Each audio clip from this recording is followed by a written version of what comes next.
तो types of fibre, कितने types के फाइबर हैं? 3। कौन कौन से हैं? सो सिंगल मोड, मल्टी मोड और दूसरा है आपका graded index fibre. Okay, fibre का मटेरियल क्या होता है? Plastic, glass. Okay, now here again core के लिए क्या मटेरियल होगा और क्लैडिंग के लिए क्या होगा? There are 3 types of a fibre available: core, glass, cladding glass, core glass, cladding plastic, core plastic, cladding plastic. So remember this कि आप कॉम्बिनेशन कुछ भी रखो, प्लास्टिक के लोग प्रेफर करते हैं बिकॉज उसका ड्यूरेबिलिटी या उसको वो टूटेगा नहीं। ग्लास का क्या है, you want very protective material on it. So next thing it is important that the source जो हम लोग फाइबर ऑप्टिक्स के लिए यूज करते हैं, तो before choosing source this is requirement of a fiber optic communication light source. इसको note down करके रखो, दिस कम्स फॉर अ 1 और 2 मार्क्स।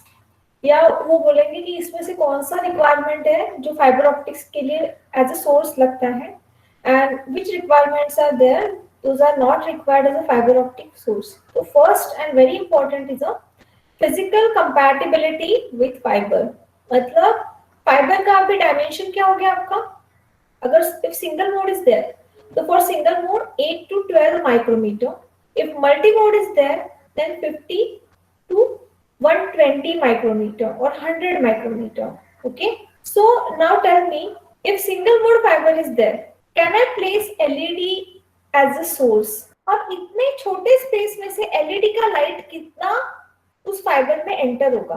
परसेंटेज 10%, 20%, 30%, 40%, 50%। और अगर इसको बोले तो बहुत बड़ा मेरा वाटर का टैब है और उसमें मैंने नीचे एक छोटा सा पाइप लगा दिया, तो कितना पानी उसके अंदर जाएगा? ये बेसिक क्वेश्चन है। तो इट इज अ 10%, 20%। तो basically if single mode fiber is there and you are using LED as a source only, अगर 1000 फोटॉन्स है तो सिर्फ एक फोटोन उस वायर के अंदर जा रहा है, दैट मीन्स 98% वहां पे आपको लॉस है लाइट का। So we can't use LED for single mode fiber because of a physical compatibility with fiber. So वहां पे हमें क्या करना पड़ेगा?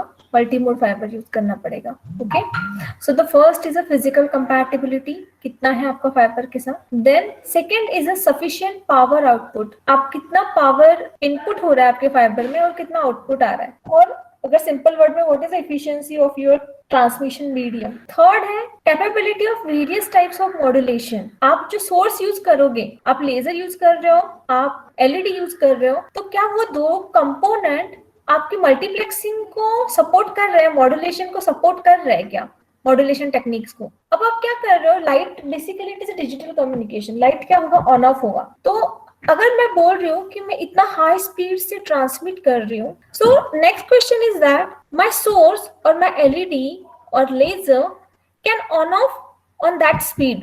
मतलब मेरा फैन का बटन है, मैं उसको ऑन कर रही हूँ, ऑफ कर रही हूँ, ऑन कर रही हूँ, ऑफ कर रही हूँ, बट मैं उसको फास्ट नहीं कर सकती। अगर मैंने फास्ट किया तो टूट जाएगा या उसमें स्पार्किंग होगा, फैन बंद पड़ जाएगा। तो ऐसा आपका कितना फास्टेस्ट स्पीड है आपके सोर्स का, और अगर उसको मेजर करना है तो fast rise time and fall time. Then efficiency, your efficiency बहुत ज्यादा होनी चाहिए। देन लॉन्ग लाइफ, मतलब आपके सिस्टम की लाइफ क्या है, 3 साल, 4 साल, 5 साल, एलईडी कितना चलेगा। And the very important thing is a cost. Otherwise fiber is very cheap, but ये जो सोर्स हम लोग लगा रहे हैं, डिटेक्टर लगा रहे हैं, उसका कॉस्टिंग बहुत ज्यादा है। So now this is your practical that you want to plot characteristics of LED and laser. तो एलईडी और लेजर की कैरेक्टरिस्टिक्स हम लोग बहुत बार डायोड के कैरेक्टरिस्टिक्स प्लॉट कर चुके हैं। तो यहाँ पे क्या है, आपका ड्राइव करंट प्लॉट का हो रहा है और यहाँ पे आपका optical output power. So LED क्या होगा? ऑन होगा और ग्रेजुअली इंक्रीज होगा।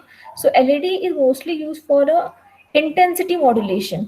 Note down this. मतलब डिजिटल के लिए भी यूज होता है, but intensity modulation is mainly analog में आता है। एंड लेजर, लेजर क्या होता है, एक यहाँ तक वो 0 है, उसके बाद सडनली वो इंक्रीज होता है। So laser is very suitable for digital. Digital में क्या है, पर्टिकुलर वन वोल्टेज लेवल और current level, it is a 0 and afterwards it is a 1, it is a 0, it is a 1। बहुत ही मतलब लेजर बहुत अच्छा है, बट एक ही प्रॉब्लम है, लेजर का कॉस्ट बहुत ज्यादा है, तो आपका सिस्टम कॉस्टली हो जाता है। सो दैट्स वाई शॉर्ट जितने भी डिस्टेंसेस है वहां पे एलईडी यूज होता है, लॉन्ग डिस्टेंस के लिए लेजर यूज होता है।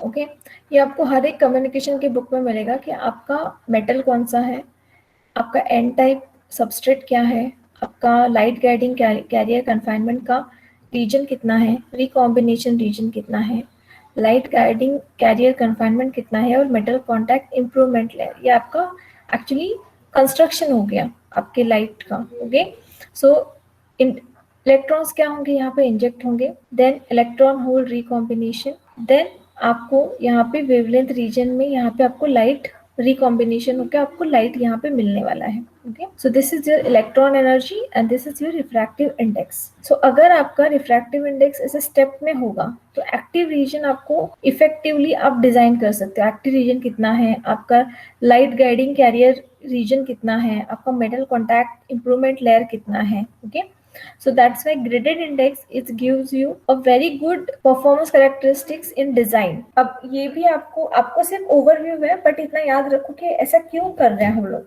So this is your LED structure or light generating structure.